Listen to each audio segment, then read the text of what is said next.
This episode of Startalk is brought to you by Wix.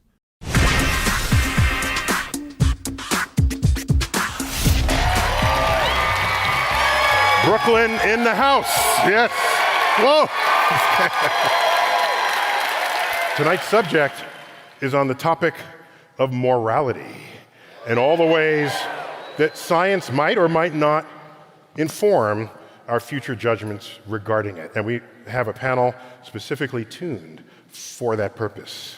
People of high and low moral stature. Just let me first introduce a comedian, Michael Ian Black. Michael, come on out. Not only a comedian, an actor, a director. Been seeing the Jim Gaffigan show. Comedy Central's Another Period. And Netflix, we had a Wet Summer. Wet Hot American Summer. Wet Hot Wet American Summer. Close enough. Okay. I'd also like to introduce the founding editor and publisher of Skeptics magazine, Michael Shermer. Michael Shermer, come on out. Michael. Hey, man. Excellent. All right. Thank you. Michael Shermer is author of The Moral Arc: How Science and Reason Lead Humanity Towards Truth, Justice, and Freedom. Audacious of you to do such a thing. Who else do we have here? Because not all morality, perhaps, comes from rational thought. Perhaps it comes from religious thought. And we'll bring out Father James Martin, a Jesuit priest. Father Martin, come on out.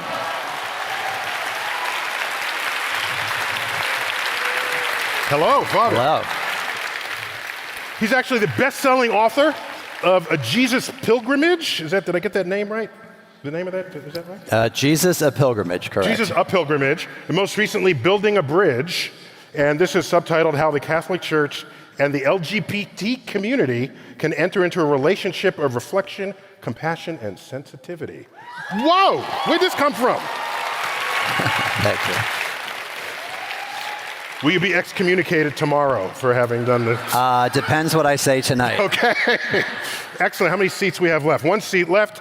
Join me in giving a warm Brooklyn welcome to Whoopi Goldberg. Whoopi! Where is she?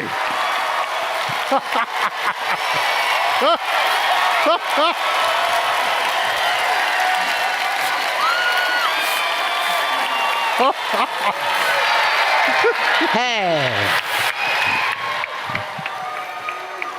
All right, let's do this. Startalk live, King's Theater, Brooklyn, in the house. So, Michael, this is not your first rodeo with books. My on third morality. rodeo. Third rodeo, okay. What is your sense of the origins of what is right and wrong? Do you have some thoughts about that? I do.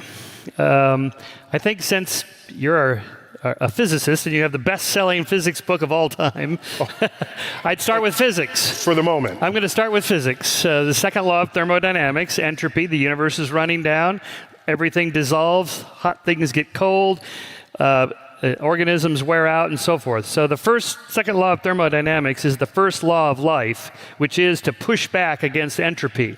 That is to go up the energy gradient by doing things with your cells, by replicating, by flourishing, by consuming energy, and so forth. Okay, so the most selfish thing you could do would be to hoard all the resources you can. Be selfish. This selfish gene kind of thinking. But the problem with that is that if you live in a social community, everybody else who acts like that, it's not going to work. It's going to fall apart. If you're super selfish and I'm super selfish, and if we're just hoarding resources from each other, this is going to dissolve. So the most selfish thing I could do at times... That could dissolve into war and death and bloodshed. It's happened simply into Ayn Rand novels. Yes, that's a dystopian, Atlas Shrugged. It's true. Well, it's sort of a Hobbes, nasty, brutish, and short. So part of life is like that.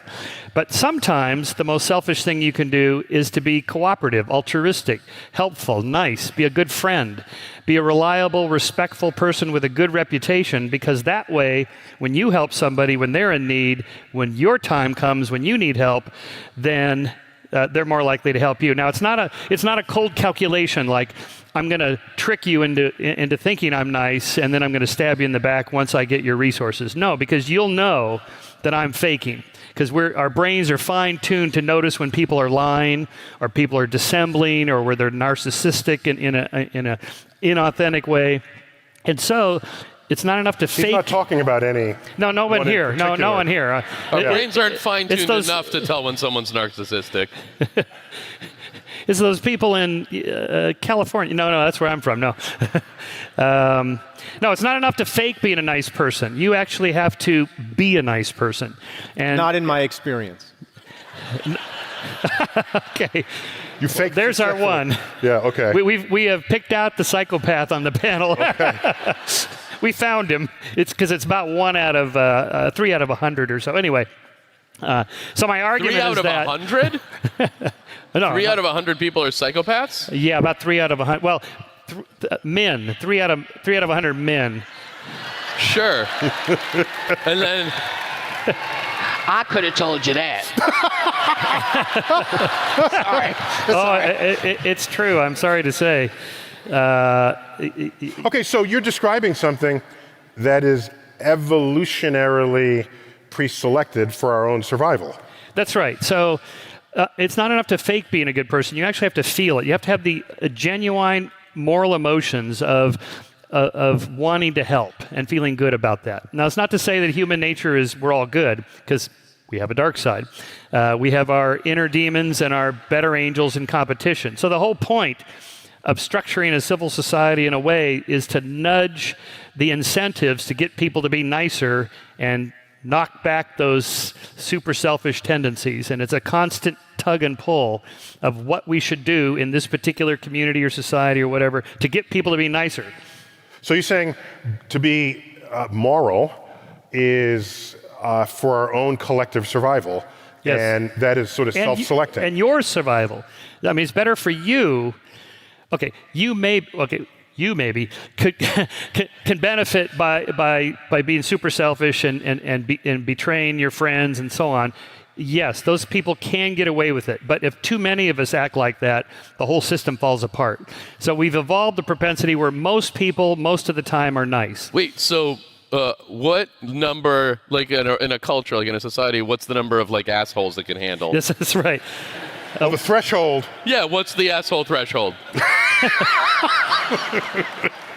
It's about, really, there's studies on this. It's about 20%. About 20. Yeah, 20%? Well, if you go out from, the backstabbing psychopaths out to just the not so nice someone assholes. will eat your donut when you turn around. Yeah, that's about like 1 out of 5. But those people, most of those 20% are reformable. You can, in other words, if you put a mirror in front of the donut stand there at the company. Then there's 2 donuts! Okay. That's very good. You're right about him. Yeah. What's the physics of that with the... Wait, so Father,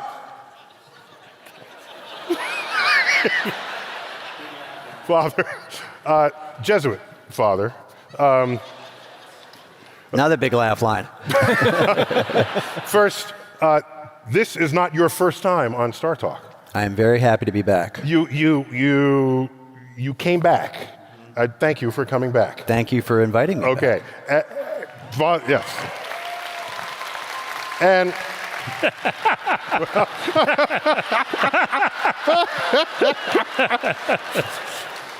earlier we wanted to get cozy with you, call you Jesuit James. That kind of sound like Jesse James, Jesuit James. Whatever you want. It's your show. So, if you can first speak more broadly about religion, certainly as manifested in modern American society, and then perhaps more specifically from the view of Catholicism, does what Michael said is that embraced as something that God knows about and put in place, or do you require some other deeper infusion of understanding of morality in religious thought? That's a great way of asking the question. A lot of what Michael says makes sense to me and is accepted. And certainly science and faith, there's no sort of conflict, I think, at least for a Catholic. For example, the idea that we would have certain emotions that would lead us to do good things, I would definitely agree with that, and that those emotions will ultimately lead to the common good, we would say in the Catholic Church. I think the added gloss I would put on that is that for us, for a religious person, those notions and those emotions come from God. And so I also agree that there are these different forces pulling us apart and pulling in different ways, and we all know that. We have sort of selfish and selfless desires, and we can feel that tug of war.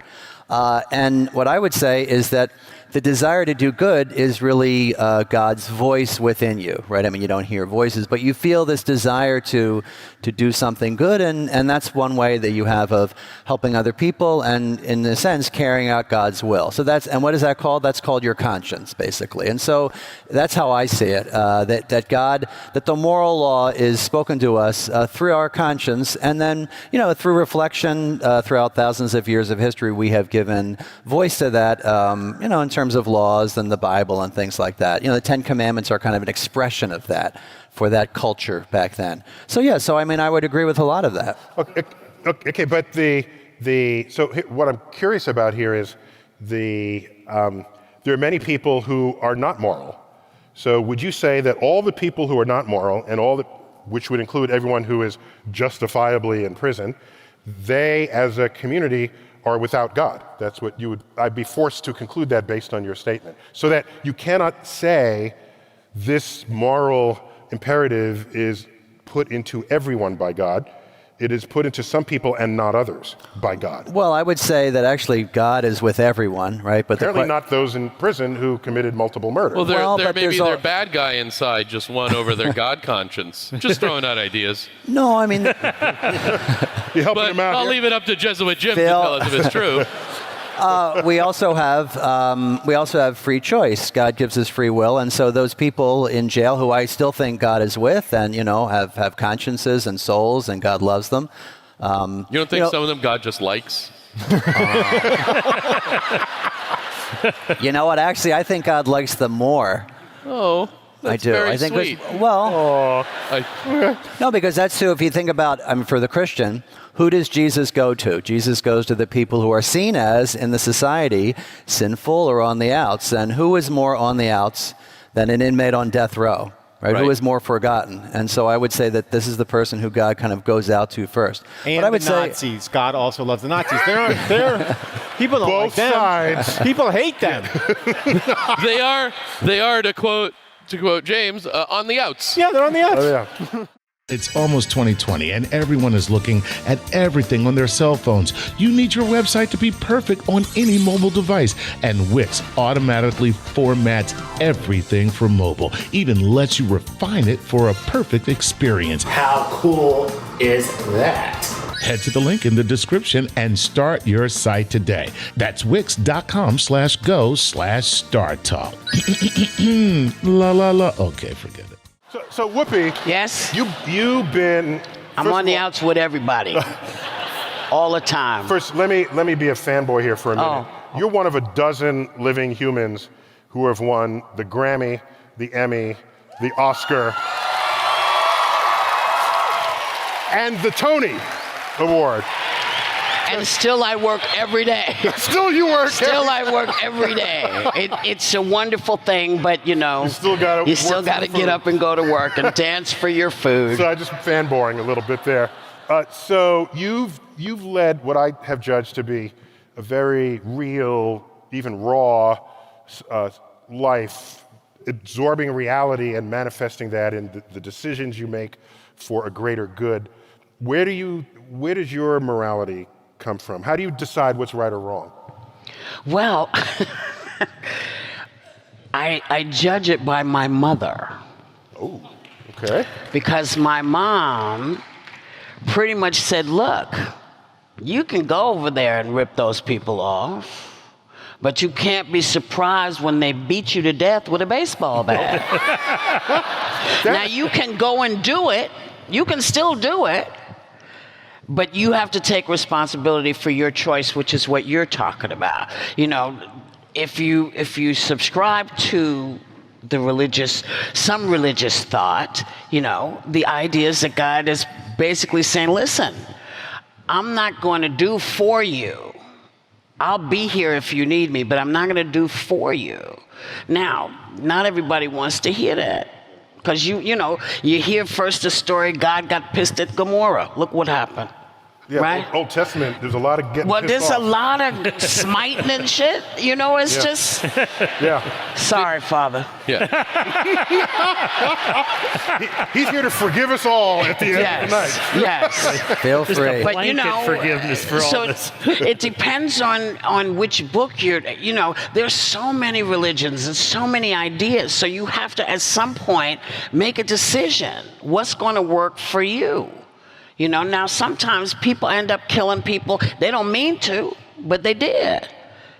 Does that make them a godless person? I don't know. We'll have to ask Dick Cheney. So Michael, I didn't do it.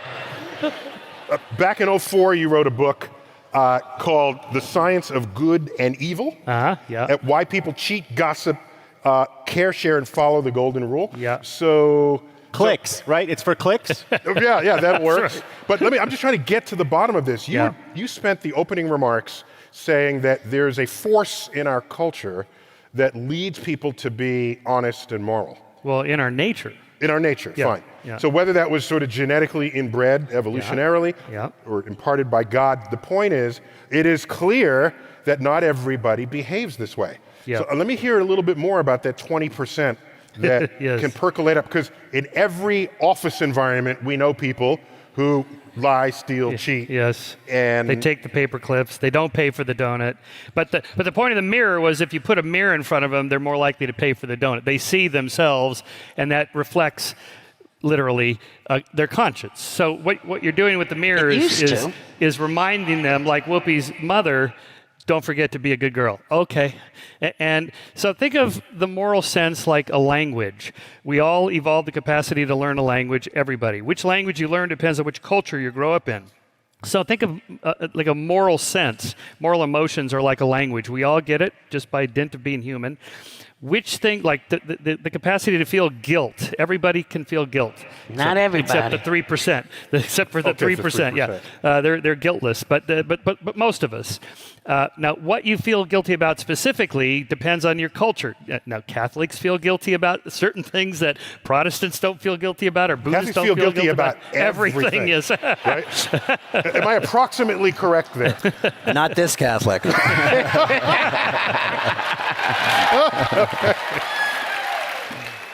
Okay. Do you feel guilty about your predecessors prosecuting Galileo? Yes, I do. Good. Okay. Yeah, there you go. Just had to get that off my chest. Yeah. People. Well, you took it all the way back, huh? I took it all. I go That was back. all the way back in the day.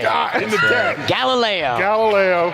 Jesuit priest. There you go. But it wasn't until 1992 that the Pope forgave Galileo back in early 1600s. So Yeah. religion does personally, change. I'm still not over it. So, Michael, what of the people who are not just simply passively or opportunistically cheaters, the people who are presumably not only in the 3%, who are actively aggressive? Yes. Huge Yes. armies sent Yes. to lay waste Yeah, onto okay, what so- are declared enemies. Yeah. So the myth is that How do you- the myth is that they're not moral. In fact, they're overly moral. They're uber moral. Most homicides, the majority of homicides, are moralistic in nature. They're not instrumental where I killed him to take his Rolex or his car. No, it's the bastard scratched my car. He insulted me in front of my girlfriend. He cheated at cards. That's why mostly men. He cheated at cards? Oh, this used to be a thing in the the Wild West. Yeah. Yeah. Smith & Wesson beats 4 aces. So I mean, if anytime. there are studies of all these guys on death row, like I've studied the database in the state of Texas. They've executed 545 people since And only 1982. 2 were guilty. Was it? I said it, only 2 were guilty. Yeah, well, a lot of them are, so probably a good 10 to 15% didn't do it. But a lot of them did do it. And when you ask them, why'd you do it, they don't say, because I'm a bastard or an asshole.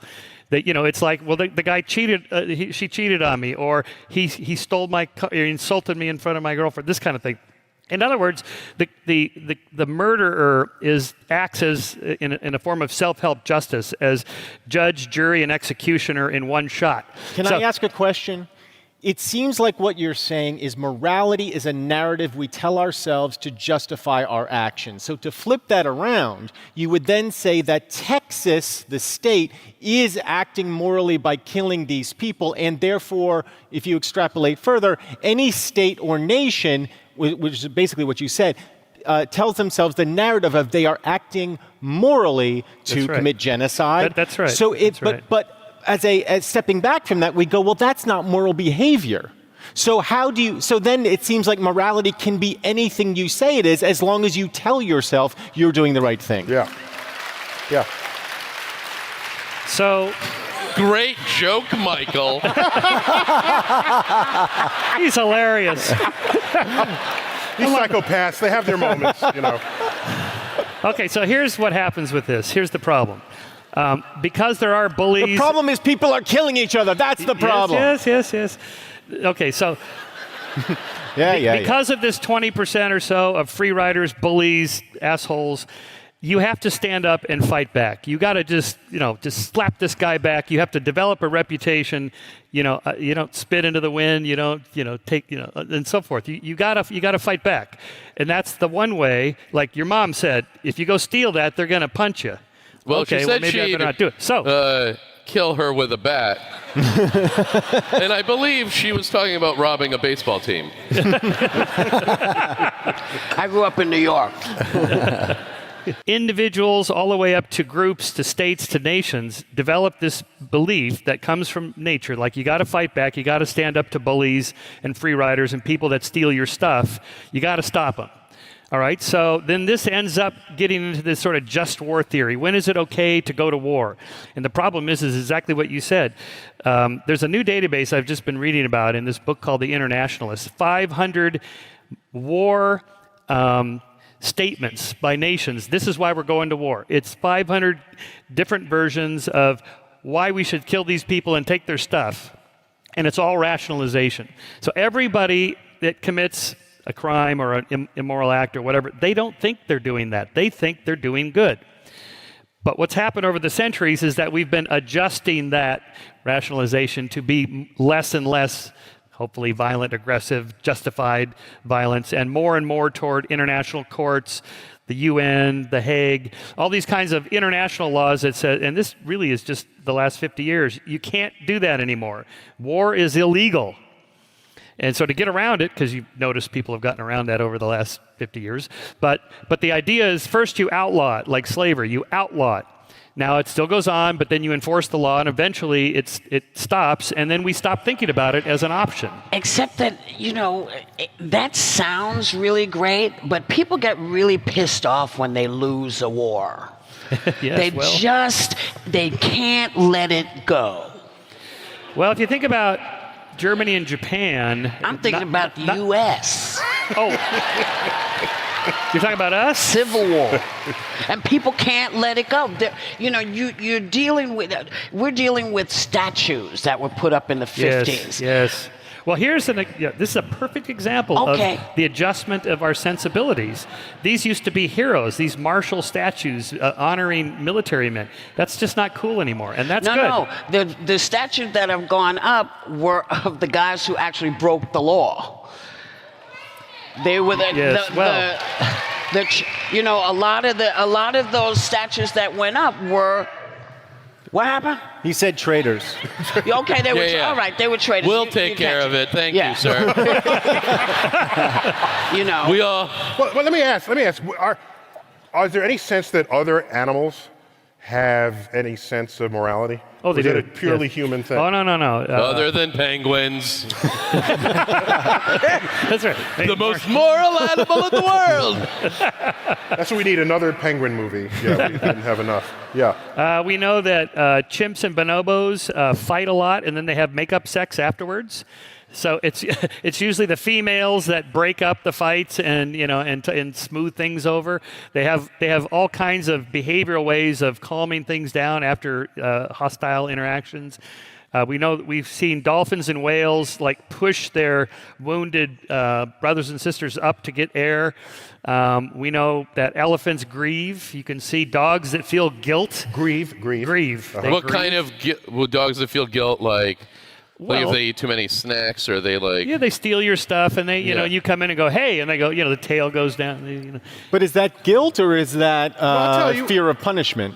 Or are those two distinguishable? I was visiting some folks' house, and we left some cheese on the table and went out for an hour and came back, and the cheese was gone. It was a big slab of cheese. And we said, where'd the cheese go? No one knew. And then we all looked at the dog. Just looked at the dog. And the dog cowered and went behind. We didn't even say anything. But if you did that, Wait, you didn't even use language? but Yeah. guilt implies the ability to correct. If yeah. you did that 100 times, that dog would eat that fucking cheese 100 times.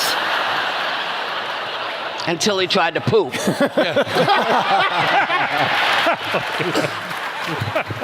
Is God in a thieving dog soul? Well, there's a famous experiment by Franz de Waal at Emory University with two capuchin monkeys in side by side. What kind of monkey? Capuchin monkeys. What is that? Oh, They're like little tiny ones. brain. Cute little. They're like like sort of- that. Yeah. They're like Just anyway, they're like. Am I the baboons, only whatever. one who didn't know what a capuchin monkey was? I didn't know, but I felt like you Just had think already of a gotten to the tiny question. brain little monkey, just tiny, like 20 pounds. And Okay. So, anyway, so there's two of them side by side in this cage, translucent wall, they can see each other. And they've been trained to give a pebble to the experimenter who gives them a piece of food in exchange. So they just learn to associate that. So the pebbles are like money for exchange, all right? So in comes the experimenter. You can watch this on YouTube. It's quite hilarious. So she gives him a pebble, and he gives it back to her, and she gives him a cucumber slice, and he's all excited, oh boy, and he eats his cucumber slices. They like cucumbers. Then the other one does the same thing, and she gives him a grape. Now, they like grapes even more because, who doesn't? And so, but the first one now sees that this one got a grape, and he's very excited, like, oh boy, I'm going to get a grape. And he gives the pebble to her, and she hands him a cucumber, and he goes, boom, like this. And then he's like pounding on the cage and rattling the cage while he is pissed. He can clearly see, I did the same amount of work as that guy, and he got paid twice as much and that is not cool. Whoa. So that's Now, they don't have language. They can't say, I hereby protest and I'm going to unionize. Yeah, but they got poop. Yeah. They throw it right Yeah, at wait, you. what kind of monkey is it again? Capuchin. Is there a capuchin Bernie Sanders? That's right. We're going to smooth out the income. Yes, okay. so interesting. So this is the frustration felt by not being compensated for the same work. Exactly. Right. It's there. And we are evolutionarily separated from these capuchins by about 30 million years. So this goes way back in mammals. So it's the social mammals that you have to have a sense of right and wrong in order to get along with your other fellow group members. So Father, does the Catholic Church have some definition of or operational discussion, a way to describe what is judged as pure evil? Well, evil in general is what distances you from God, or an act that itself distances you from God, and it's contrary to what we would say would be the moral law. Yeah, but there's different kinds of evil too. So all right, so I'll grant Sure. that, but historically, what we may have judged to be evil has evolved. Right. So there were people, not blaming you for this, but we can say without hesitation, there are many people who justified slavery as the moral thing to do to help out the African savages, okay? As a moral imperative. And now that is it's not viewed in that context. So something is evolving a sense of morality and judging what is evil and what it isn't. What is that? Wait, what are you doing? What's the matter? Well, I never heard that explanation. Oh! I always thought it was like, look, we can get them cheap. And they went and grabbed people, which makes it immoral. Are you a descendant of Ham? Your skin is darkened and you are cursed. And so this is in Christianity. Well, but sects it's of Christianity. But so when does the moral compass stop?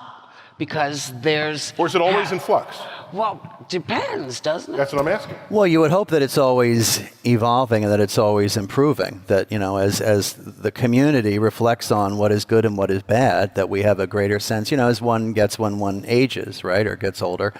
And so we see that that's clearly immoral now and evil, which you're right, they didn't see that back in the day. And also, it was in the Bible. You had slaves in the Bible, you have slaves in the New Testament, and so they not only looked at it as, kind of justifiable, but something that's in Scripture. And so now with more... Not only that, not from my read of Scripture, there is no indictment of the possession of slaves. So it's not even just a neutral thing. There's not even any and negative statements about it. Right. And so the question is, to your point, Michael, about how do we discern and how do we develop? I think as an individual can develop a sense of right and wrong and kind of deepen it, right, as you get more mature and understand more about the world.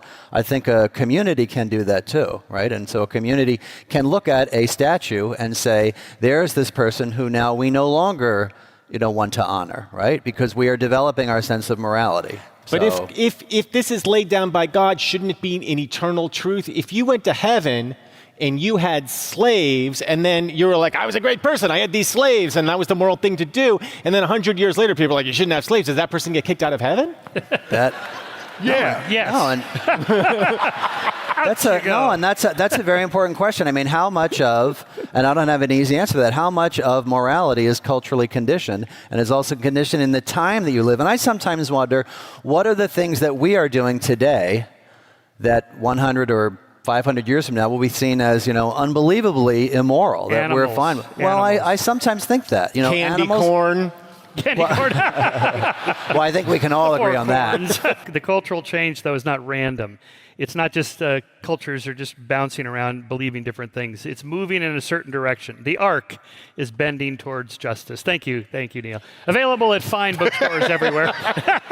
Yes. That is to say, the moral sphere is expanding to include more people as equal under the law, under rights, under treatment, dignity, respect, and so on, such that that more and more we are tending to think of people that are different from us, whoever that is, are equal to us. And that's what's been changing. It's taken centuries to do it, but it's slowly, gradually getting. So civil rights, women's rights, gay rights, animal rights. In that sequence, that's right. That's how that unfolded. And so Father coming out in defending LGBTQ rights is a big step, because somebody on your team that comes out and says, we are going to treat these people equally, whatever your argument is, God created them all equally, I don't care. That's good. That's part of the step to one more step. And the moral arc. The moral arc. We're getting there. This is Startalk Live from King's Theater, Brooklyn, New York. Woo! We are talking about the science of morality. So, Michael, can science inform or even determine human values? If that's the case, that's opposite or very different from what so many people have learned or been taught throughout their lives. You attend some religious service, and most people's understanding who are religious is that your morality comes from God. And so, it seems like you're not even going there. You've got other explanations for this. So how is it that facts that drive science can inform values, which are the products of our feelings and of society that we create? Yeah, so this is the hard problem. Almost all scientists and philosophers say you can't. And they always turn to the great philosopher David Hume, who said you can't derive an ought from an is. This is the way nature is. That doesn't mean it ought to be this way. We can change it. Okay. In other words, scientists can describe nature, but not use science to inform how nature ought to be. That's right. Okay. So I would like to challenge that a little bit in this sense. Just think about say mathematics or physics, again, we'll go back to that, if you're doing your calculations correctly, there are certain things you will find out that are more likely to be true than other things. So say Kepler discovering that planets travel in elliptical orbits rather than circles, given that he was doing his calculations correctly, and planets really do travel in ellipses, he could hardly have discovered anything else. Okay.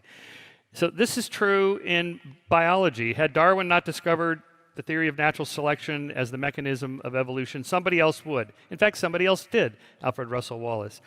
And then, so I would say the same thing with the moral sense. What we've been doing for centuries is discovering that there's certain ways of structuring a society, a community of people that live together, that are more harmonious to our collective and individual well-being, our survival and flourishing as sentient beings. You're saying we're discovering a pre-existing fact. That are there in nature. It's there in our nature. We desire to be free, to be autonomous, to be treated equally. That is, for me to convince you to be nice to me, I have to appeal to your sense that I will be nice to you back. This is the golden rule. This is the kind of thing that's been discovered over the years. Whoopi, what? I think I don't understand what you're saying because... That means she doesn't understand. Well, yeah, she's polite. Okay, Whoopi, go. Because if it is in fact morally in us, because of science, to do and make these decisions, why is it that it hasn't morally been able, we haven't morally been able to treat women equal to men? We haven't been able to, if it's a science, if it's in there and it's in our DNA. Why is it so hard to do that? That's what I'm asking. Okay, good question. Yeah. My answer is that 2017 is the best year in the history of human civilization for women. It's never been this good. It's got a long ways to go. Oh, you about to get, I wouldn't say that. I might Look, I don't walk that back a little bit. Wait, let me... You wouldn't put it at 2015 or so? Wait, I got this. If you were female or if you were black and you walked into a time machine, is there any time in the past where you would say, yeah, things were better than today? But Neil, Is there? Give me a year where that was the case. I can't give you the year, but I'll tell you, Egypt seemed a lot more interesting when Cleopatra was running shit. Okay. I'm just saying. She seemed to have it together, and you know. Yeah, but then I guess, like, Jews wouldn't go back. That's right. Yeah, that's right. Yeah. Very few Jewish people had it women good would in go those back days. and change shit around and make it work. See, if women ran things, we would actually, I believe, if women actually ran things, we could help men adjust to a lot of things. Okay, typical woman. Oh no, a typical woman would be much nicer about it. But let me get back to a time that we generally think of as the scientific revolution, after the scientific method was advanced by Galileo, Francis Bacon, and the Enlightenment that generally we think of in Europe, where science flourished, culture flourished, art flourished. There were wars and things and the rest of that, but that's kind of has always been happening. The rest of this was different. And there was great cathedral building, church building over that time. Would you say that over that time there was moral progress? Yes, absolutely. I mean, just What think are about some examples? Okay, abolition of slavery, abolition of torture, abolition of capital punishment, except for the United States. Civil rights, women's rights, gay rights, these things have all happened. Go back to... Well, okay, so 1700s. it begins with the idea that the universe is discoverable and it's governed by natural principles and laws that we can understand. That starts with the physical sciences, into the biological sciences, into the social sciences. The idea that a society, a political system, is a system we can study and look at it and go, look, These systems are better than these over here. Democracies are objectively better than dictatorships and theocracies by every measure. And this is my point. These are experiments. Just to be clear, objectively better would mean it spreads happiness more. Well-being, survival, flourishing, rights, all that stuff. Okay, our mutual friend, the late, great Carl Sagan, has a great chapter in The Demon Haunted World on these kinds of experiments. We have 50 different states with 50 different laws, constitutions, different gun control laws, different alcohol laws, and so on. These are experiments, and we can look and go. Social experiments. Social experiments. So this is called the comparative method of natural experiments. You can't control the variables in a lab, but we can look at what happened. So just go back to 1970s Korea. So North and South Korea are divided. In the early 70s, they split economically and politically. One went super dictatorship, the other liberal democracy. You can see the difference from space. One is dark and impoverished. The other one is light and enlightened.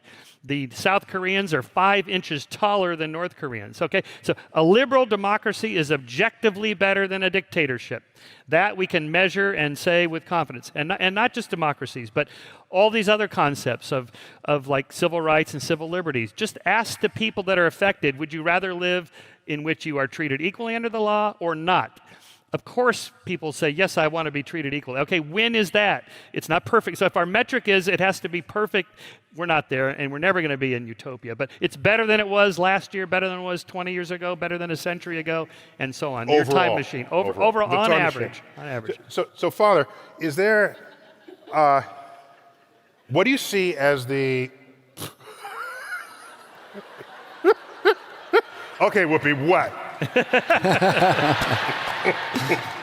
I'm just going to say it again. You know, if you go back and trace, when you're talking about science, female scientists in Galileo's time were not, they were burned as heretics. Yeah. And women, witches, witches. Yeah. See, the H word is because I was talking to you, but I just think to myself, yeah, lots of things have changed, but some things have taken an inordinately long time in doing. And education for people who are not wealthy, women for women. I mean, science and all of these things you all are talking about are things that kept women out. Wait. So let me add something to what she said. Now yes. I want to back up my woman here, okay? Sorry. If what you guys are saying is true, it shouldn't have required centuries of bloodshed to get to the bits of equality that we have today. It should have flowed naturally. Martin Luther King would have had to march on Washington. You wouldn't have had to have all the women's demonstrations. You wouldn't have had to have the gay rights movement because it would have just been natural for people to think of equality that way. And the fact that it has been so delayed, thousands of years of history, argues against your thesis, and Father, your thesis, that this is somehow deeply within us and that it is an inevitable consequence of being rational. No, but can I respond? Okay. Did I get you back on that? Yes. I think that's a very important question, but I also think that it is deeply within us, but it is also deeply within us to choose the wrong thing. I mean, I mean, it's a word that's not popular, but we are sinful people in many ways, and we have, subjugated people. A lot of it is about power. We have been selfish. We have been selfish as community towards another community. So yeah, it's taken a ridiculously long time to get to a place of women's rights and African American rights and LGBT rights, because, we are, as you were saying at the beginning, there are those conflicting forces that we see, I would say, on a small scale within us. You struggle with selfish and selfless, as the society does. I also think a lot of it has to do not only with power, but we were talking about that statue of Teddy Roosevelt in front of the Natural History Museum, who we see as other, right? Who is the other, right? And as we understand more and more people as ourselves, right? There's no us and them, there's just us. Then we can come to understand what their needs are. And yeah, it's terrible it's taken so long, but I think that's a lot of that is human nature and our own, terrible sinfulness. But also morality is deep in there. This book, trying to put an olive branch out between the Catholic Church and LGBT community, I would say most of the nation's resistance to the equality of that community, if you part the curtains, has religious foundation. That is absolutely right. Okay, so they are making a moral judgment Yes, on they are. people's private lives. Right. And so one of the things This is what put you on the shit list of the right-wing Right. conservative Christian right. Right. Yeah, but in 20 years, you wouldn't be on the shit list because no one's going to They'll all be gay. An army of fuckable conservatives. Yeah, and so that Okay, and let me and make so the another challenge for people is to be able to see, in my case in the Catholic Church, LGBT people not as other anymore, not as the them, but as the us. That's why you wrote this book. Yeah, and part of it is this is what Jesus does in the Gospels. Jesus is always going out to people on the margins, right? The Roman centurion. Margins of the day. Exactly, right? Which were different than the margins of our time. And he's getting, to use a theological term, he gets shit for it too. So, and I think that. But think about how fast this has happened for the gay community versus, say, women, African American slavery, death penalty, and so on, which took centuries to change. The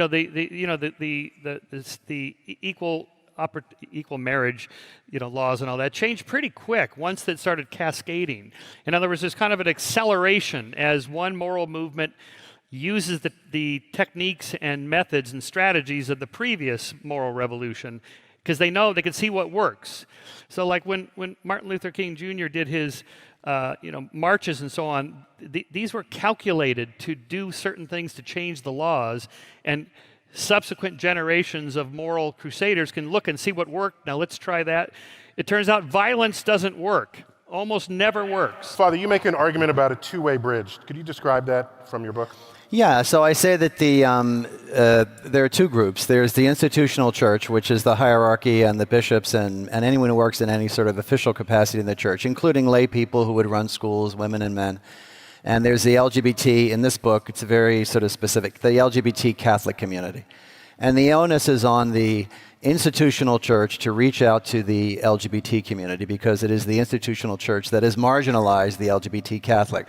But it is a two-way bridge, because the LGBT community, has to kind of, enter into a dialogue as well, even though it's more difficult, because they're the marginalized ones. And so it's an attempt to try to build a bridge between those two groups, and it, frankly, just to start the conversation.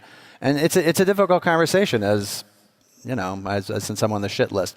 But the point is, it's. Again, I think I would say this. I would say this. I think your point is a good one, Michael. That it is up to, the religious person to stand for the other. At least in the Christian point of view, it is up for the Jesus always takes the side. Desmond Tutu said that the simplest way, God sides with the outsiders. Period. Right? And so it's actually up to religion, which unfortunately has been used against the outsiders, as an excuse, right? And But the only time in history that's happened.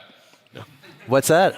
Sorry, I said the only time in history that's happened. Well, no, but for example, you look at the Reverend Dr. Martin Luther King, who comes out of this Christian tradition, right? And who uses his Christian background. Dr. King's mentor, his sort of role models were Gandhi and nonviolent social change, because nonviolence works faster and better than violence to bring about social change.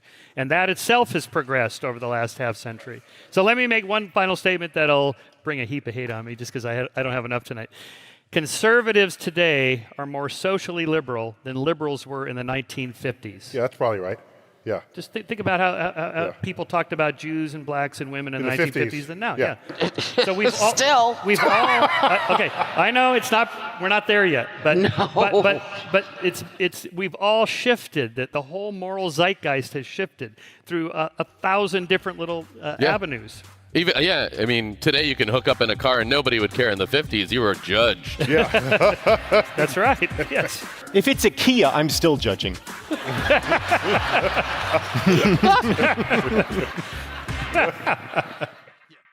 This is Startalk Live from King's Theater, Brooklyn, New York. Woo! We are talking about the science of morality with best-selling author Michael Shermer, lately author of The Moral Arc. He's also publisher and editor, I guess, editor-in-chief of Skeptics Magazine. I doubt it. Oh man, I've never heard that one. Still enjoyable though. We're with Father James Martin. He's a Jesuit priest, his second time on Startalk. We love him to death. We have a special guest appearance with Whoopi Goldberg. Whoopi, thanks for coming out for this. Wow. Yeah. We got Michael Ian Black. Michael, thanks. Yep. And also Eugene Merman. Eugene. So Eugene, I have a one-line bio for you in my notes here. It says, you're the voice of Gene Belcher in Bob's Burgers. And I thought, surely there's more on his resume than that. But we'll accept the one-liner as a... Then I realized this is part of the Eugene Merman Comedy Festival. So that's a whole thing with his name. So Eugene, thanks for keeping comedy. I don't know whether life would be bearable without the legions of comedians you bring to bear on all of society's challenges. So thanks for that. Thank you. Thank you, Neil. It's probably safe to say we're the real heroes. Yeah. Yes. So in your book, you have a chapter on LGBT rights. Can you comment on if science has anything to say about that? Well, okay, so first, at the very least, if the science informs us that it's not a choice, you're just born that way, that tells us that condemning it as a wrong choice is itself wrong. And so that at least gets us a step in the right direction. If we know something about biology and embryology and hormones and so on, and so there's this great spectrum in sexual choices and preferences, and so not choices, preferences. That's why we use that word. It's just how it is. So, or orientation. Then we can at least be more respectful. So, in the book, I talk about the witch theory of causality. If you believe that burning women at the stake for cavorting with demons in the middle of the night as an explanation for storms and diseases and plagues, then you're either insane or you lived 500 years ago.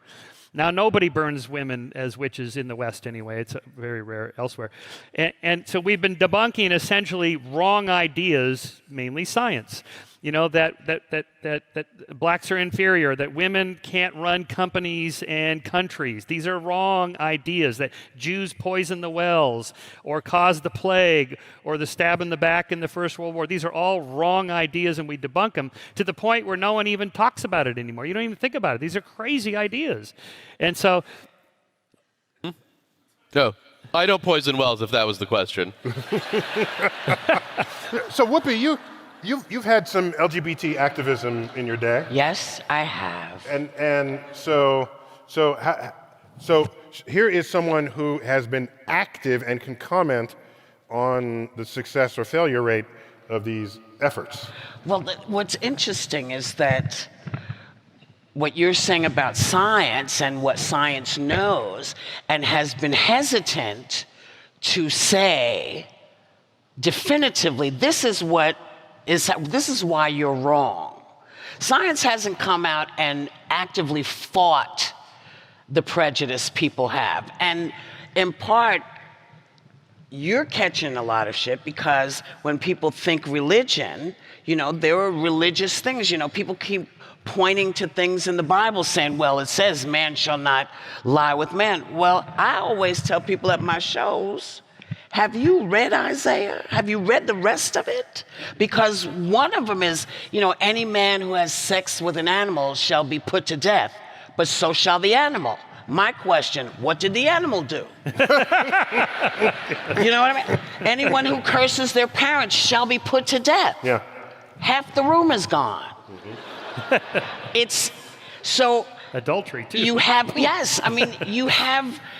this idea of what is moral and what is religiously moral and what is scientifically moral, and trying to get the two to reconcile seems to be difficult. Because you just said, as science knows, it isn't a choice. You are born this way. I was talking And I explain I often get into trouble because I say, well, if you believe in the Bible, you believe in Adam and Eve. You say, well, what happened? God said, hey, Adam, what's up? Adam would say, hey, I don't know, I'm feeling some kind of way. That was the black God talking. You know? What's up, Adam? Yeah, what'd it be like? Yeah, right on. That's the TV black guy. Very good. God says, "What I know what's wrong. You need some company. If you believe, okay? What is it?" Adam says. God says, "Take a deep breath. This is going to hurt." Goes in, gets a rib, pulls it out of the man Adam, and structures a female. Which says to me that God, if you believe in God and you believe in the Bible, gave us a sexual duality in us. So if you believe in God, this is God-given. This is God-given. So I say this in my shows, and people freak out. They say that's not what God did. That's not God. So I don't know how to get both ends to stand up for a community that desperately needs both your help. Yeah, very important point. Okay, thank you. Just to sort of still hit that, but move it a little further, it's not only the LGBT community and the woman within the man within the woman. There's also lots of dialogue about whether contraception is immoral, especially from the Catholic Church, and also abortion. Now, here's what's interesting to me. I have conversations with my wife about this often. So you have generally the people who are anti-abortion. If you part the curtains, there's a religious foundation for their argument. But in principle, you could make a non-killing another human argument without reference to God, because thou shalt not kill is the one of the 10 Commandments that's made it into secular law. So the rest, nobody really. Well, stealing. Stealing's, yeah. Sure, There you go. sure. But graven images and stuff. Right. Yeah. That was very in its day. Yeah. Right, that was a thing. But Just to be clear, I'm currently having sex with my neighbor's wife. That's cool legally, right? Legally speaking, I'm fine. Okay. Covet your, Frowned upon. covet your neighbor's it may ass. be morally wrong, but you won't go to jail for it. Okay, That's the good. point. So what I want to understand here is there's a moral judgment placed coming from a religious community on abortion, yet one can say you are killing a living human being, whether or not it's yet sentient or viable, and you can say that the woman's body is her own. So all of these for her to choose. So all of these have arguments, some of them more religiously conceived than others. Can you now project into the future where morality will land on that spectrum? Well, we're about to go to the break, and Neil wants to resolve the abortion issue. Yes, in 30 seconds or less. Are you going to invoke science to inform Well, this? you can invoke. Okay, you can look at the trends, which has been more and more toward the autonomy and liberty of individuals to make their own decisions. So the abortion case is a special one in this case because the fetus is at least a potential human, but a higher moral principle is that the women should be free to choose because of a whole host of historical reasons, and that there's certain moral values that are higher than others. But you're making a moral judgment by saying the woman has the higher moral principle. Yeah, well, so what I'm invoking is the historical tendency for liberal democracies to give more people more rights in more areas of life over time. And so that's women, again, we're back to the arc. The arc. So women having reproductive control over their choices is a step in the right direction, because for thousands of years, men have lorded it over women to make that choice for them, and that is a kind of slavery. It's a kind of controlling somebody else. So moving away from that.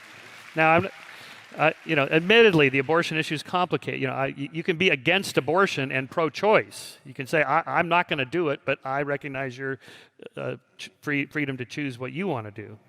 Well, that's the gay marriage issue. So if you don't like gay marriage, then just don't get gay marriage. That's right. It's not a requirement. It's not. We're not requiring it of you for this to be the case. Did you just kill my joke? You just stepped all up. No. What I do? If you don't believe in gay marriage, don't marry a gay person. That's the joke. Oh. Yeah. That is how you should have phrased it, Neil. Go ahead. So here's a point to those issues. Okay. Religion is clearly bringing a pre-existing foundation of moral judgment to these issues, clearly, okay? Recognizing, Father, as you've said candidly, that it can evolve as we go forward by discussion or analysis or whatever. If science, up till now, you've mentioned science only in the context of informing people about how they might make a decision, but at no time are you saying that the science itself is saying what is moral. Well, I am saying that, actually. I haven't quite gotten You haven't yet. said it like explicitly. Yeah, So if I ask you, if science has the power to shape morals, should it? Well, yes. Because wouldn't that then carry in, just the way different religions carry in to this table, wouldn't that carry in maybe the biases or preconceptions of the scientific community at that time? Go back when was the Tuskegee experiment? 40s. In the 1940s. 30s and 40s. With medical doctors giving out of Syphilis. Tuskegee Institute, not treating syphilis when they could have, leading the black men to believe that they were getting medication so that they can study the progress of the disease, yet not telling them. This is like a moral failure of the medical community who were conducting a scientific experiment. But isn't that partially because the moral failure was not of the scientists, but of the time? Because these men were not seen as human beings, That's right. and that's not. But if it's already in you, why didn't it become a moral decision? Well, because again, we have the inner demons and the better angels, or the sinful nature. There's that other side, where, like as you put it, we can get them cheap. Well, there's plenty of people that are willing to go along with that and rationalize it with biblical arguments, or we're saving their souls for Christianity or whatever. But we don't think like that anymore, because we've debunked this idea that they actually like being slaves. No, they don't. You're wrong about that. Boom. Now, sometimes you got to fight, you got to pass the laws, fight the wars, whatever. But once you get there, what are the chances? Okay, slavery is illegal in every country in the world, all 192 countries. What are the chances that any of those countries would bring it back as a legal institution? I don't even want to tell you this, but you would be shocked to find out how many countries are engaged in slavery. Well, you mean here? So the point here is, there's whatever the country says, and then there's what's happening. That's right. Yeah, that's right. As they turn a blind eye to Yes, it. That's right. The moral thing. Right. So how is Again, that? you got bad people that just want to exploit people. The point is having a law first and then enforce the law. These are mostly in countries where the governments are weak or corrupt and they can't enforce their laws. So anyway, a lot of this is... Is there a place science should just stay out of in the moral fiber? And I might even ask the same of religion. If you have 10 different religions giving you 10 different moral interpretations of conduct, maybe none of them should be listened to, and we go to a secular analysis of it. Yeah, I mean, I think there are plenty of places. I mean, we have separation of church and state, thank God in this country. There are plenty of places. No, I mean, truly. There are plenty of places where religion. You are a moral person who is sort of informed by your religion.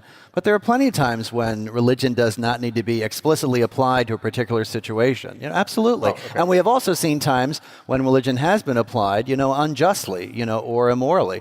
But I would say, I think the LGBT case is a good one in terms of how science informs us. So this idea that, which we now discard, I think most, reputable psychologists and psychiatrists, that it's a choice, right? So since people understand it as something that you are born, as Lady Gaga says, born that way, right? Yeah. No, it's true. But she said born this way. Thank you. Well, Okay. Not that way, this way. Yeah. I'm 56, so yeah. You get credit just for quoting Lady Gaga at all.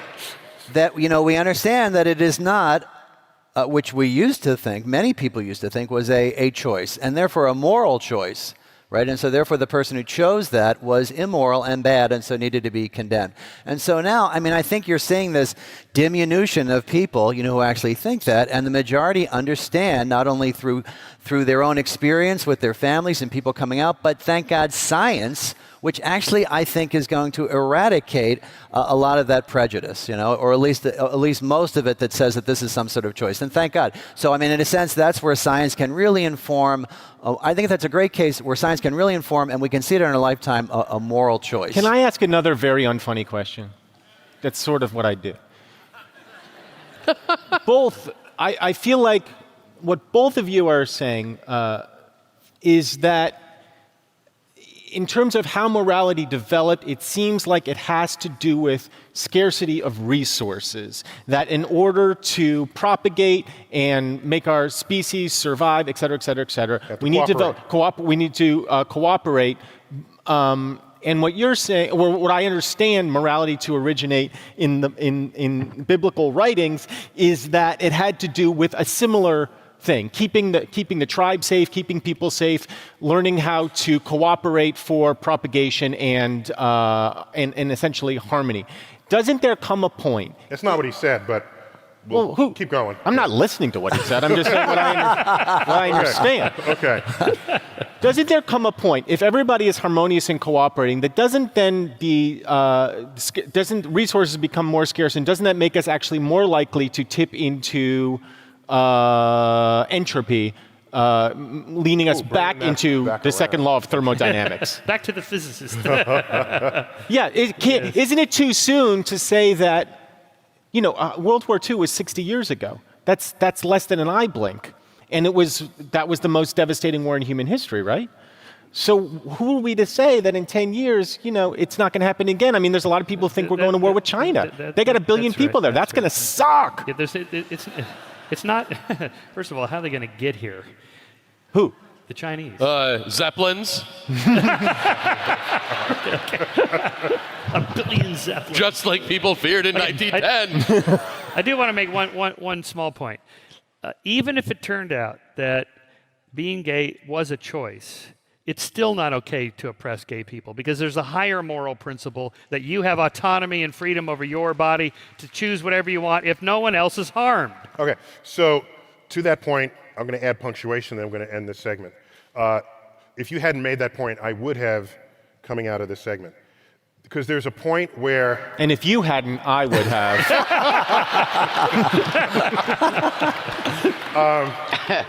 I think this is the easiest case to say this about, but there are probably other cases for which this applies.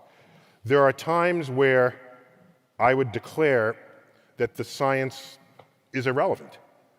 I was asked this from a magazine that served the gay community. They said, what's your stand on whether science shows that it is a choice or inbred?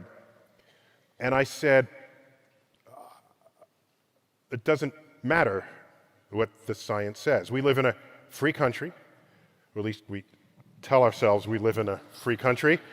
And for me, what consenting adults do is an expression of what it means to live in a free country, no matter whether science says that that's your choice or not. So you should not be waiting around for that scientific result and then grabbing it and putting it forward if it says it's not a choice. Because if the science happened to say it is a choice, then you're going to have to reject the science and say you need it on the principles of the founding fathers of this country. So that would be a case where if it's about human freedom, it's not about the science. It's about what we choose as a secular society. But do we only live in a secular society? Say what? I said, but that would be so if we only lived in a secular society. Yeah. So You know what I'm saying. I'm just saying. You know. That ends our second segment of Startalk Live.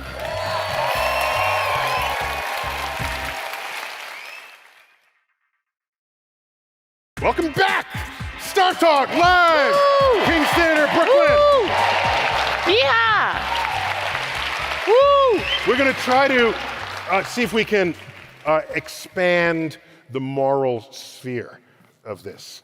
And so let me ask you, Father, would you say that religion on the whole has helped, hindered, or been neutral to this arc of moral progress that Michael talks about? Well, I would say, this is going to sound very Jesuitical, but... That's a word? It is a word. Jesuitical. It is cool, a I like word. it. I'm using it tomorrow. Yeah. But it depends. Do you mean the way that people have actually lived religion, or do you mean actual religion? I mean, that's like that Gandhi quote about, right, I'd love to meet a Christian one day. I think people who really live religious lives, someone like Francis of Assisi, or say in our day, someone like Pope Francis, does change the world for the good. But there are other people who have used religion, just as evilly. In general, I would say that religion has been a moderating influence on some of our worst tendencies, our selfish tendencies, the golden rule, for example. But I would also say that, religion has been used to subjugate people, and religious wars in particular, religion versus religion, has actually led to, great suffering. I mean, for example, the foundations of a lot of anti-Semitism in Europe, which led to the Holocaust, were religiously based, right? And so it's a very complex question. And once again, it depends what you mean by religion and who you're talking about and how they live out their religion.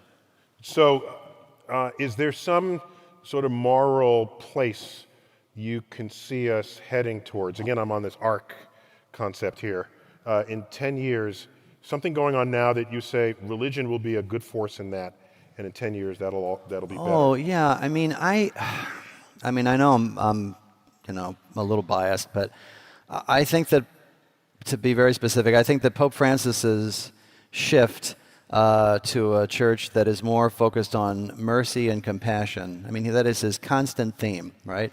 And as opposed to blame and judgment. Well, yeah, and he has said specifically, I think that we have been talking too much about sexual morality, right? And I think, in a sense, everybody knows what the church teaches, and so I want to bring us back to the basics, which is more mercy, compassion, and desire for justice for the poor.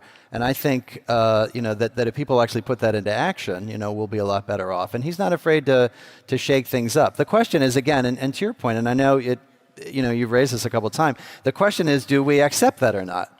I mean, do we as individuals accept, that migrants and refugees have as much place, as anyone on the stage does, right? I mean, they're individuals who are desirous of something good. Or do we individually and as a community and as a nation reject that, right? So, I mean, that's the difficult thing, because we are sinful and selfish, and we have to work against those things. Do you agree with, I can't see how you do, but Father, do you agree that the higher moral principle in the abortion debate is that women have autonomy versus a fetus?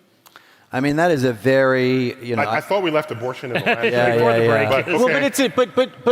Well, look, this is going to get cut out anyway. But Yeah. you're both moral authorities. You from a scientific point of view, you from a religious point of view. I assume you both feel like you can claim the higher moral principle from your point of view. So how does a layman like me go, yeah, he's right or he's right? Or in Whoopi's case, well, she's but I right. think that's where your conscience comes in. I mean, it's not simply I know that old thing. It's not simply. I mean, in a sense, it's not simply sort of an imposition of rules from the outside. It's also your own conscience. I mean, one of the great things about the church that people, I think, forget about is this idea of the primacy of your conscience. Where, as one church document says, God's voice resounds in you, right? And so there's that too. And because we don't.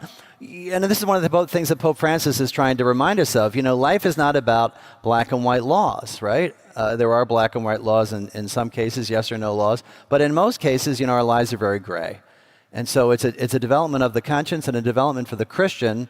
I'm sorry to focus on Christianity so much, on Jesus and an encounter with Jesus and seeing and noticing what he does and how he treats people. And so one moves from that. The degree to which you agree with Pope Francis may certainly be genuine, but we should be reminded that he is your boss. Yes, he is. That's right. I want to be clear about that. That's right. I have a few comments to make on religion, and I'm reminded of Winston Churchill's comment about Americans. You can always count on Americans to do the right thing after they've tried everything else. And religion I thought it was do the right thing eventually. Eventually. One of those, yeah, okay. That was Spike Lee. And you can't. And do religion, the right thing, yeah. Oh yeah, religions do come around slowly. And so when the Father talks about we change our conscience, religions almost always lag behind by a decade or so or two from the culture that's already making the shift. Just think about interracial marriage. Remember when that was a thing? Yeah, me neither. In 1967, it was illegal in the United States. It was illegal. And now it's not. No one even talks about it anymore. In 1959, a poll showed that 96% of Americans were against interracial marriage. Now they don't even ask the question anymore. Oh, no, they do. Religions oppose... Oh, they do? Okay. Well, religions opposed interracial marriage. Now they don't. What happened? The culture shifted, and so the wave is like this, and religion is kind of coming up behind the wave, the surfer that catches it after it's already broke. That's my metaphor. He lives in a surfing community now. Yeah, That's what it is. yeah. Yeah, So, Whoopi, what? so is it, are we actually talking about morality, or are we actually talking about empathy? Well, I think they go together. No, I'm not. I don't know if they do. That's why I'm asking. Because I think when you ask the question in 10 years, I think depending on how you educate your children, I grew up with Trick or Treat for UNICEF.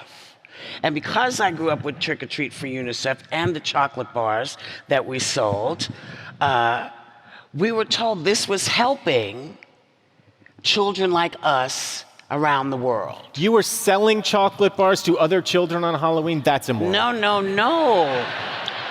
That's immoral. But when I was a kid, I went to Catholic school. And so we would have these drives to raise money for the school and also to raise money for other communities. And you bring home these few pennies, and that was your bit. And if you did it for Halloween, you got a lot of money. You got those pennies. But see, people don't give pennies anymore. But we felt we had some hand in making the world better. And so I don't know if we thought of it as being moral. We just thought of it as doing the right thing to help the world. So do we actually just sort of whittle this down to empathy? Well, that's a great question. Let me broaden it by asking, How do you teach this in schools? Can you teach morality in schools, even if it's this little exercise of a UNICEF collection? I think it starts with parents, siblings, peers, and so on. It gets inculcated in culture. Most of the kinds of shifts we've been talking about have come more from the bottom up than the top down. Yes, you do need the laws passed. Sometimes you need the military to go in. But most of the time, it's just our language changes. If you look at literature from the 30s versus the 50s versus the 90s and so on, comic books, films, novels, all of it shifts. The words you use, the way you describe characters and all that. Just that moment when Ellen says on that show, into the microphone, I'm gay, or whatever word she said. Well, that was a big step. Now, 10 years later, Seinfeld makes a joke about, not that there's anything wrong with it. And now we laugh about it, and now it's just kind of commonplace, gay, whatever, dude, who cares?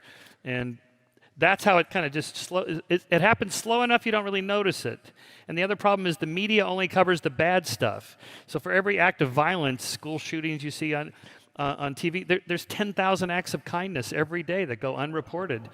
So going forward, should the religious leaders, the religious community, work with scientists to shape this moral arc? And it's one thing to say religion has lagged a decade behind or more, but religion has huge influence in the Western world, especially in the United States. So it's not something that should be discounted in its role in shaping society. So is there you or your counterparts reaching out? I know Carl Sagan did. Carl Sagan would have meetings with religious leaders just to talk about saving the world and how can that best be accomplished. So I have to presume, Father, that your very presence on the stage is a step in that direction to reach for scientists to find out what we're thinking and how and why. Yeah. That book was almost called "Who Cares You're Gay, Dude." Are you suggesting might there be a future of collaboration with what scientists, philosophers are thinking? Well, yeah, I would think. I mean, there already is. I mean, in most sort of forward-thinking churches, and there's no fear, and there should be no fear of science. Why? I mean, they're both geared towards the truth, basically, and sort of unearthing the truth and helping us understand things better and understand the world better. And so, in the latest encyclical, the Holy Father spoke at length about climate change. oh, of course, right. And it's interesting. Well, not of course. If you say like that. Oh no, I know. Okay. Why of course for him? Because for him, but not for religious leader. He is also politicians to talk about it. He is also a scientist. He was a chemist. As a Jesuit, he studied chemistry and taught chemistry. Yes, hooray for chemists. And so, and I think this the encyclical Laudato Si, which talks about climate change and the economy and the connection between the effects of the disproportionate effects of climate change on the poor. I mean, he links those things. He uses not only science qua science, but economics, right, in terms of helping us understand the world. So I think that's a really great example of a way that the church or a church can use things like science, climate change, economics to help us understand what is, I think, at heart, a moral document. It was funny. I was on this panel with Cardinal Turkson, who is cardinal from Ghana, and he was the one in charge of the encyclical Laudato Si. And he said, you know what? He said, this is not an encyclical about the climate. It is a social encyclical. It is about encyclical about society, right, and about our culture. And so that's a great example of how those two things can be brought together. And we have nothing to fear from that, nor should we. I mean, there's some people who do, but we shouldn't. At least once a week, I ask myself, because as I see the landscape shifting under our feet, particularly if you're old fogies, you say, those young whippersnappers, I don't want to be that guy. So I'm trying to stay with it as things shift, and my kids are keeping me in touch. So I ask myself, I pose to my kids, I say, what do you think you're doing today where your kids will say, Mommy, Daddy, you are so out of it? And so I came up with one. I think I came up with one. I would say, there's at least a dozen or more sports in the Olympics that should not be segregated by gender, like archery and shooting and badminton, but they are still segregated. I think there's a day when all these attentions will be focused on competitive sports. Even why women's tennis? Why don't they play the same number of sets as men? They're just as fit. They can last just as long. It's just so ridiculous. Right. I've forgotten about that. Right. They play three sets instead of 5. Right. So there are things like that no one is focusing on yet, but it is a difference in that case between men and women baked into society on a level that we're not even recognizing because maybe there are too many other more important things we've got that are distracting us. But you can see, I think that's a great example. You can see the shift in how we look at football right now in terms of the brain injuries, right? And what that does to people who play. And maybe in a couple of years we'll say, how could we have ever allowed people to play in that particular way, football, if it was hurting their brains? And was that a form of exploitation of those people, particularly those young men? Right. So I agree with that. And I think we have to start thinking about those things now. Father, if we create a sentient robot, is it immoral to kill it? Oh my gosh. Okay, that's the next papal encyclical, I guess, right? Is that? Wow. Can we talk about the eclipse instead? No. Well, yes. Yes. Yes, immoral to absolutely. kill it. Data is a person. Personhood is what we're talking. Sentience leads to personhood, which leads to rights. It's murder. So who will Absolutely. judge that it's sentient? I'll do it.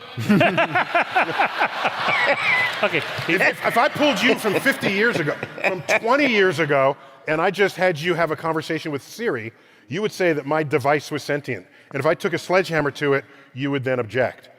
Yet I no don't one know. today is thinking Siri. That's right. We have a little ways to go before this happens. So now's the time to be thinking about how should the law deal with that. Same with animals, higher primates and so on. Higher, you value judging them. Well, the criteria. Just say yes, and Yes. you value judged it. Yes. Yes. Okay. Yes. Yes. It's Yes. not higher or lower. They're all around today, evolved from the beginning of the family tree. That's right. Okay. Yeah. Yes. But I eat plants. And some meat, Yeah. but not much. Like what? Like just like dumb ducks. So the a subset of the vegetarian community sees eating animals as immoral, not just something for health or environment or whatever. Do you see that as No, coming? yeah, and I've, as you were talking, I was thinking, I can imagine, I don't know, but I can imagine in 50 years people looking back and saying, I cannot believe people ate those animals. I cannot believe they killed them and raised them.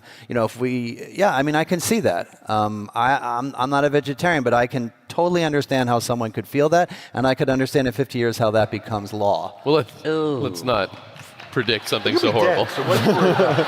Why am I gonna be dead?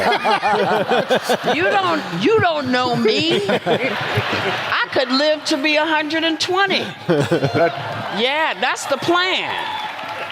There is that generation who will be born where they will never die because they will always be available for the next thing that will prolong life. Yes. Isn't that immoral? To live forever? If you're living on a planet with limited resources, isn't No, that? no, you explore outer space. Yeah. Oh, there you Where go. resources are unlimited. Let me ask each of you, just for some parting thoughts, we'll wrap this up before we go to Q&A. Why don't we end on the father? Let's start. Really? You don't think that? I mean, he'll be something about like, love it up, lovers. But then I'll be like, in here as I've studied over the generations. Okay, Eugene, what do you have for us? Just give me some summative thoughts. You can even reflect on what would morality look like in 100 years? So is this Jerry's final moment? Yeah. Yes. Okay. Yes. What will morality look like in 100 years? There will be, I think, unless we destroy ourselves. Are you optimistic? Say it again? Are you optimistic? I am. I think that it will be largely better. I do think that overall things get better and better. I think that football will either be significantly more violent or gone. And that's basically it. But I think overall, yeah, I think it'll be better. Hopefully, people still eat fish. Jesus, come on. Yeah. Sorry, I didn't mean anyway. And he did. Michael. Well, I've rarely been as frustrated in a conversation as I have been in this one. I think they're both full of shit. I think everything that you're saying is great and scientifically based, and I think everything you're saying is great. And I think that one nuclear bomb or one crazy person obviates all of it, and it doesn't matter what you're saying. That's the power in the hands of those who are immoral. Yeah, but I also think Renders that moot the statements of morality. of those who are. Yeah. Nothing inevitable about this. Well, I didn't call on you moral yet. pro- Okay. All right. So. All right. So you're not optimistic about. It's the not that future I'm of not optimistic, but I don't feel like we've come any closer to solving the question of morality in this conversation. But I was mostly thinking about jokes the whole time. So Agreed. Other Michael. It's not Other inevitable. Michael. It's not inevitable. The whole thing could go south. Absolutely. Go south. That's a value judgment But of all the this more, direction. all the more reason that to keep working. You pass on, moral judgment on the South in that sentence. Sorry. Things could go north really fast. We end up in Canada because of global warming. Yeah, right? yeah, Then we- they're going to build that wall and make us pay for it. Anyway, so The Canadians building the wall, making us pay for it. You know, I it's got that. 3 steps forward, 2 steps back. You know, we have to keep chipping away at it and working at it. And in part, science and technology is part of the solution. Synthetic meat, we are getting there. Within a few decades, we won't need factory farms anymore. You can just grow it and make it a profitable thing for companies, and we'll have burgers and steaks that are just as marbled and tasty, and oh boy. But isn't there also the argument that I didn't cows... ask you. I know, but the cows will go extinct if we do that. The what? The cows will go extinct if we do that or close to it. Well, Unless you can make cows your pets, that's the only place you'll find cows is in India. Yeah. Right, so isn't that It's immoral? likely. Yeah, so- The cow only exists for that purpose. They still use them for milk, I guess. Yeah. so one Butter? Yeah, and butter, yeah. Milk, butter, cheese, all milk products. Right. Yeah. Yeah. So technology. And then I agree, Neil, I think in the last chapter of The Moral Arc, I speculated on us becoming a multi-planetary spacefaring civilization in which there's no more nation states either. Nation states is a temporary stage in human history. Cities are the oldest structures we have, the oldest collective organizations we have. There are cities that are thousands of years old. There are no nations that are thousands of years old. The borders change. These will come and go. Once you just open the borders up and let people do whatever they want to do, then there'll be more freedom and autonomy, and this will reduce the chances of nuclear war and things like that. So I'm optimistic. Optimistic, okay. And just one note, in Martin Luther King's I Have a Dream speech, there's a very significant moment where he speaks of the moral arc bending towards righteousness. So Justice, yes. Justice, yeah, Yes, moral arc yeah. bends towards justice. Whoops, Yeah. what you got for us? I know you got something, don't you? I don't know Make what it I up, got right? for you. You know, I think that it is incumbent upon us all as individuals to decide who we are morally. Whether it's inbred in you or, you know, these are things that come to you because of your experiences, what you learn, what you know, who's taught you, what you believe, what you've come to believe. And I think that those are important things. And you can put it in science and you can put it in God and whatever it is, it's still you. You have to decide morally what and who you're going to be. And, you know, you can blame it on God or blame it on science, but when it comes down to it, it's your choice, I think. But that's just me. What I know. I smoke too much weed.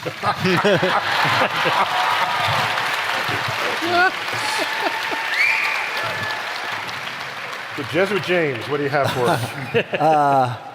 I smoke just as much, probably. I know. I know. That's why they put us together. Not recently, though. No, I mean, I would agree. You know, I would agree with that and say, you know, it's up to the individual. I would also say it's up to us as a community. And so in terms of where we're going, I'll try and end on a positive note, but I think that the last 2 years have made me not optimistic. The last 2 years, I think that, at least in the United States, that we've gotten angrier and more divided and more coarsened. And I think you could make the argument worldwide, too, in general. But I would say that as a Christian, I'm hopeful. But it's up to us. I mean, it is a choice. I mean, and it is a moral choice whether or not we're going to, be generous or not. So I'm not optimistic, but I remain hopeful. So I'd like to offer us just some. I'm an astrophysicist, so that's the lens through which I view the world, for better or for worse. A bit of this that we lost a little bit track of from the beginning was the sense of cooperation and how morality feeds into the survival of a community, and not only the survival, but whether or not it thrives. And so when I think of the reasons people have fought wars, many of them, if not most, have been access to limited resources. Many other wars fought on the premise of one religion versus another. When you part the curtains, again, it's access to resources, either natural resources or land itself. So when I think of space, in fact, has unlimited resources. There are ingredients on Earth called rare earth elements. It's an entire row of the periodic table that are fundamental to modern electronics. And most of those are in China. And so that's kind of interesting. So that's a limited resources. By the way, there are asteroids that are primarily made of metal that have an abundance of rare earth elements. An abundance of iridium, platinum, gold, silver, copper. So in the future, let's go 100 years, 1,000 years into the future, it's possible that we can remove war over limited resources. We can remove that incentive entirely if we have access to the unlimited resources of space. Not only mineral resources, but energy resources. Wars have been fought over energy. And so when I see this, I add to this fact that the Hubble telescope, the most productive scientific instrument there ever was, responsible for 20,000 research papers, with collaborators in every country in which you find an astrophysicist. Wait, what word did I use? Collaborators. Do you know the International Space Station is the greatest collaboration of nations outside of the waging of war that there ever was? The Olympics and the World Cup are a distant second and third to that. The scientific community, and especially astrophysicists, because our targets of interest are up there, and up there is not divided by national boundary or religion or by who's in charge. Up there is space, and it's over everybody's head. And so when we study the universe, I'll pull out a telescope, I look here, somebody in another country also looks at that object, and we compare notes. We are scientific colleagues. We publish papers together. It may be that the future of morality is rolled up in what it takes to get along. And what I know firsthand is that when you do science, you get along. You get along because the object of your affection sits outside of ourselves. It's a higher purpose, a higher goal to understand the nature of this universe in which we live. So I foresee in the centuries to come, if space becomes accessible to us, I see a time where we will only know peace and look back at a time when people killed one another because of our differences, and we said, my gosh, how could that have ever happened? Because today we celebrate one another because of our differences. And that is a cosmic perspective coming to you from Startalk. Join me in thanking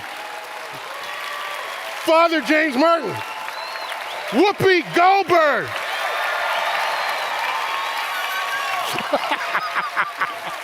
Michael Shermer, Michael Ian Black,